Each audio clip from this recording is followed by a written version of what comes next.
वसंत व्याख्यानमालेचे अध्यक्ष श्री रोहित टिळक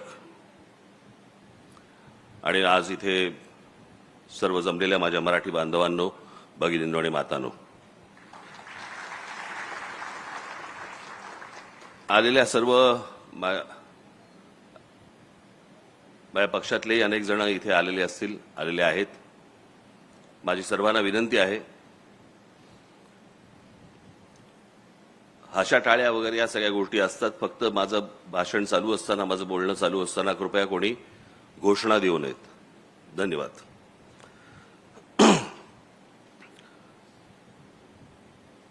वसंत व्याख्यानमालेमधलं मला आठवतंय त्याप्रमाणे माझं हे दुसरं व्याख्यान. मला का व्याख्यानाला बोलवतात मला आजपर्यंत कळलेलं नाहीये. मी भाषण करणारा माणूस आहे. व्याख्यान देणं हे विचारवंतांचं काम असतं आणि ती माणसं येऊन देत असतात. हा, जरा कमी झालं तरच बरं होईल. हा पण जरा कमी करा. हा, छान. मागे जेव्हा माझं व्याख्यान झालं होतं तेव्हा मला असं वाटतं मागच्या बाहेर एक पटांगण आहे, बरोबर ना? त्या पटांगणामध्ये माझं व्याख्यान झालं होतं. त्याला बरीच वर्ष झाली आता, म्हणजे साधारणपणे एक त्याला 25-30 वर्ष झाली असतील. आणि त्याच्यानंतर माझं आज इथे व्याख्यान होतंय. तुमचा विश्वास बसणार नाही याची मला पूर्ण खात्री आहे. परंतु काही अशी महत्वाची मोजकी काही भाषणं असतात माझी. शिवतीर्थावरचं असेल किंवा पुण्यातलं फर्ग्युसन कॉलेजवरचं आपलं तुमच्या आईकडचं कुठचं कॉलेज ते SP कॉलेजवरचं असेल किंवा अशी महत्वाची जी काही प्रमुख अशी काही माझी भाषणं असतात, हे तुम्ही माझ्या घरच्यांना, माझी इथे मुलगी इथे आलेली आहे, माझा मुलगा इथेच कुठेतरी असेल, उर्वशी आली आहे, आम्ही कुठेतरी असेल, घरी माझ्या पत्नीलाही विचारू शकता. तुमचा विश्वास बसणार नाही, पण माझ्या हातापायाला घाम फुटलेला असतो. माझे हातपाय थंड पडलेले असतात सकाळपासून. अनेक जण म्हणतात की नाही काहीतरी काय बोलतायत. मी खरंच सांगतोय, ज्या दिवशी माझं भाषण असतं असं काही महत्वाचं, त्यावेळेला अनेकदा मी सकाळपासून ते भाषण होईपर्यंत कोणाशी बोलत पण नाही. कैद्यांना ताटं येतात ना, तसंच एखादं ताट येतं खाली दुपारचं. इतकं नका पकडू, पण तशाच प्रकारचं येतं.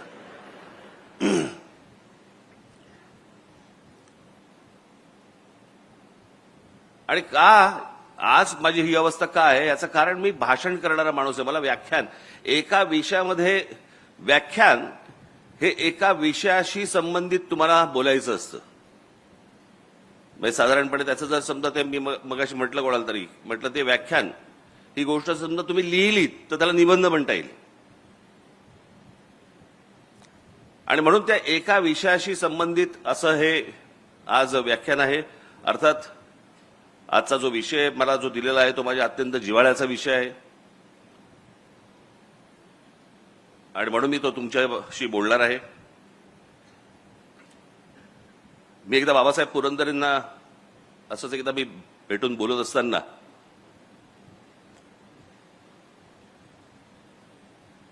शिवछत्रपतींच्या इतिहासामधनं बाबासाहेबांनी आतापर्यंत महाराष्ट्राला काय सांगितलं. मी म्हटलं बाबासाहेब, शिवछत्रपतींचा इतिहास आपण वाचत आलो. सण सणावळीसाठी म्हणून वाचायचा नसतो इतिहास. कोण कधी जन्माला आलं, कोण कधी गेलं, ज्यांना लक्षात ठेवायचं त्यांनी लक्षात ठेवावं. आपण त्यातनं बोध काय घेतोय. आणि एक अप्रतिम मला त्यांनी गोष्ट सांगितली बाबासाहेबांनी, आणि मला त्यांनी सांगितलं की शिवचरित्र वाचताना किंवा ऐकताना त्यातनं बोध काय घ्यायचा, तर शिवछत्रपती आजच्या काळात तुम्ही कसं जगावं हे त्या काळात सांगत होते. आज आपण ज्या काळामध्ये जगतो आहोत त्या काळामध्ये कसं जगलं पाहिजे हे जर समजा शिवछत्रपतींचा इतिहास वाचला तर त्यांच्या प्रत्येक गोष्टीतनं आपण काय वाचतो. आपण आग्र्याहून सुटका वाचतो, अफजल खानाचा वध वाचतो, शाहिस्तेखानाची बोटं छाटली ती वाचतो, सिद्धी जोहरचा वेढा तोडून महाराज कसे आले ते बघतो. परंतु या 50 वर्षामध्ये, आयुष्याच्या 50 वर्षामध्ये त्या माणसाने आपल्याला काय सांगितलं, आपल्याला काय शिकवलं, महाराष्ट्राने ह्याच्या पुढे कसं जगलं पाहिजे, कसं राहिलं पाहिजे, कसं वागलं पाहिजे.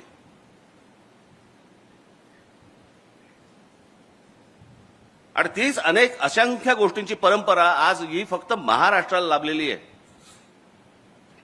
मी त्या दिवशीचं माझं एक गुढीपाडव्याच्या सभेमधलं माझं भाषण होतं, त्याच्यामध्ये मी झरझर काही लोकांची नावं घेतली. सगळ्यांबद्दलच काही मला बोलता नाही आलं. परंतु तुम्ही महाराष्ट्र हा हे एकमेव राज्य आहे ज्याला आता म्हणजे 47 साली ज्यावेळेला स्वातंत्र्य मिळालं आपल्याला, ती स्वातंत्र्य मिळाल्यानंतर त्या सगळ्या प्रदेशांची राज्य झाली. म्हणून आता त्याला राज्य म्हणावं लागतंय. पण ते एकमेव राज्य असं आहे महाराष्ट्र की ज्याच्यातलं तुम्ही कोणतेही क्षेत्र काढा, त्या क्षेत्रामध्ये तुम्हाला माणसं मिळतील आणि अद्भुत पराक्रम गाजवलेली माणसं मिळतील. हे तुम्हाला भारताच्या देशाच्या कुठच्याही राज्यामध्ये अशी तुम्हाला माणसं सापडणार नाहीत.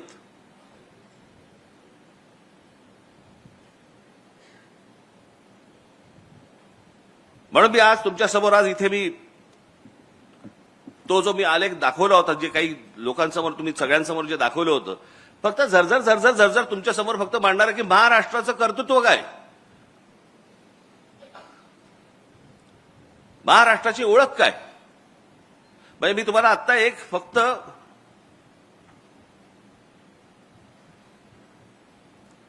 फक्त गोष्ट तुम्हाला मी वाचून दाखवतो. हा साधारणपणे त्याचा मराठीत भावार्थ आहे.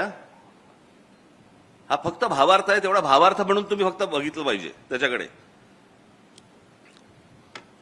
हे साधारणपणे 1904 साली रवींद्रनाथ टागोरांनी लिहिलेली शिवाजी महाराजांवरची कविता आहे. कुठे बंगाल, शिवछत्रपतींचा आदर्श किंवा शिवछत्रपतींबद्दलचा प्रेम, हेवा हा कुठपर्यंत कानाकोपऱ्यापर्यंत पसरला होता. म्हणजे त्याचा अगदी सगळ्यात महत्वाचं उदाहरण म्हणून सांगायचं झालं तर शिवछत्रपतींच्या वेळेला एक व्यक्ती तशी ही पूर्वेच्या बाजूला पण होती, आसाममध्ये.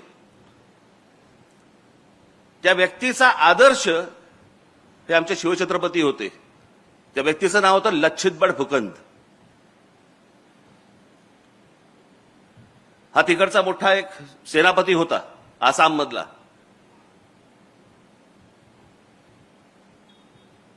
या सर्व लोकांना शिवछत्रपती माहिती आहेत, महाराष्ट्राला नाही कळले.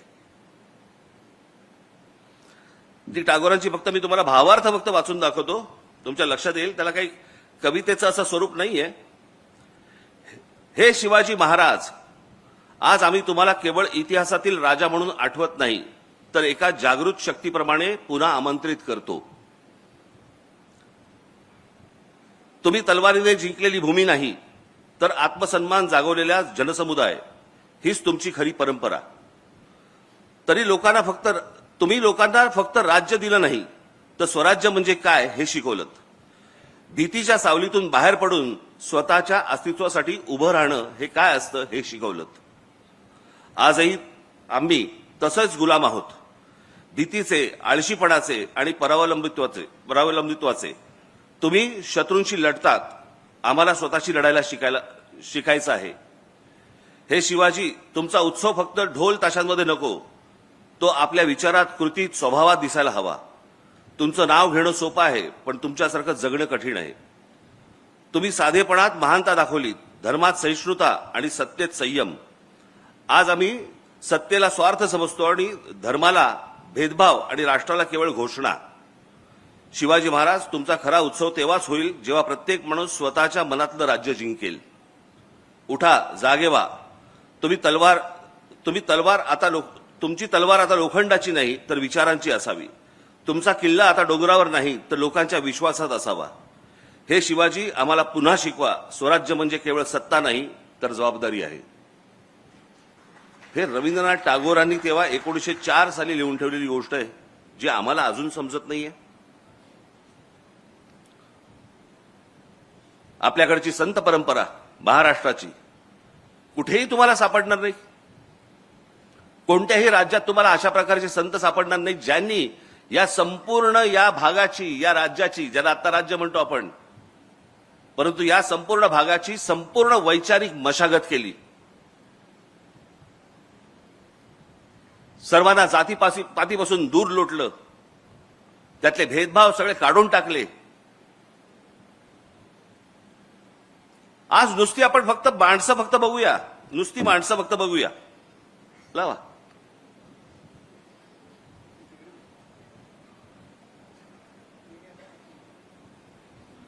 संत ज्ञानेश्वर, संत तुकाराम, संत रामदास, संत जनाबाई, संत नामदेव, संत एकनाथ, संत नामदेव. आज जर समजा तुम्ही पंजाबमध्ये गेलात तर पंजाबमध्ये देखील त्यांचा प्रचंड मोठे आज त्यांचे भक्त तुम्हाला पंजाबमध्ये मिळतील. या लोकांनी हे संपूर्ण संत गाडगे बाबा, आज खरं तर सरकारची जी काय तो आहे ना, काय स्वच्छ भारत योजना, आज स्वच्छ भारत योजनेचा खरा सिंबल हा आमचे गाडगे बाबा पाहिजे होते.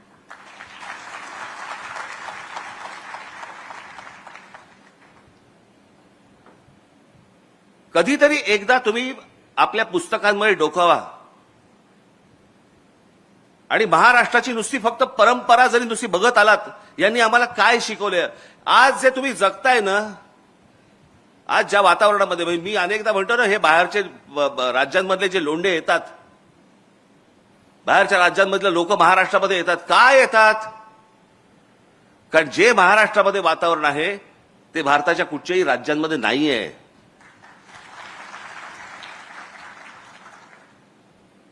आज या महाराष्ट्रामधल्या, आज मुंबईसारख्या ठिकाणी, पुण्यासारख्या ठिकाणी, नागपूरसारख्या ठिकाणी आज मुली, महिला आज बसने जात असतात, कितीही वाजता रस्त्याने फिरत असतात. आज ह्या महाराष्ट्रामधला माणूस कधी त्यांना आज वेड्या वाकड्या नजरेने बघणार नाही, कधी त्यांना हात लावणार नाही, कधी छेडछाड करणार नाही.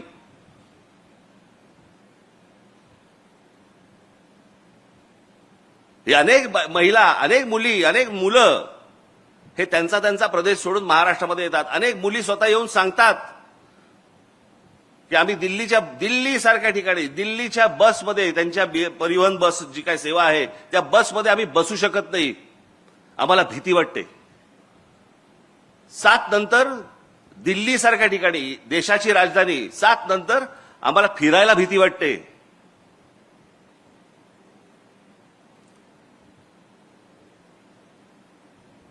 देशाच्या राजधानीमध्ये जर समजा महिला असुरक्षित असतील आणि त्या सर्वांना आज सगळेजण, आज तुम्ही मुंबईमध्ये बघा, हरभजन सिंग पासून सगळेजण आज मुंबईत स्थायिक झालेत. कोणाकोणाची घरं नाहीत म्हणून सांगा, सगळेजण आपापल्या प्रदेशामधून आले आणि इथे मुंबईमध्ये, पुण्यामध्ये स्थायिक झाले. का झाले? कारण असं वातावरणच मिळत नाही. हे वातावरण कशामुळे निर्माण झालं? ही वैचारिक बैठक महाराष्ट्राची कशातनं निर्माण झाली? यांच्यामुळे. अशी असंख्य माणसं आहेत.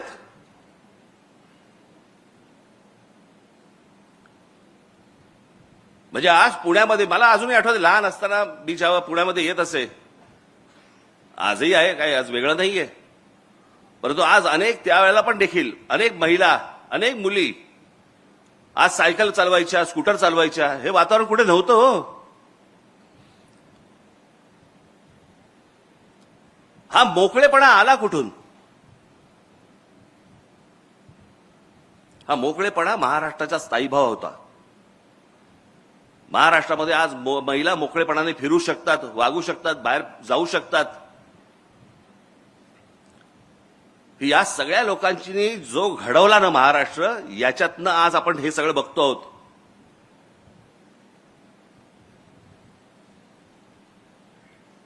आपण दरवेळेला म्हणतो की मोगलांनी आक्रमण केलं, ह्यांनी आक्रमण केलं, त्यांनी आक्रमण केलं, पण ह्या सगळ्या आक्रमणामध्ये बंडखोरीचा विचार हा पहिला जर कोणाच्या मनात आला असेल तर तो एका स्त्रीच्या मनात आला की ह्यांच्या विरुद्ध बंड झालं पाहिजे.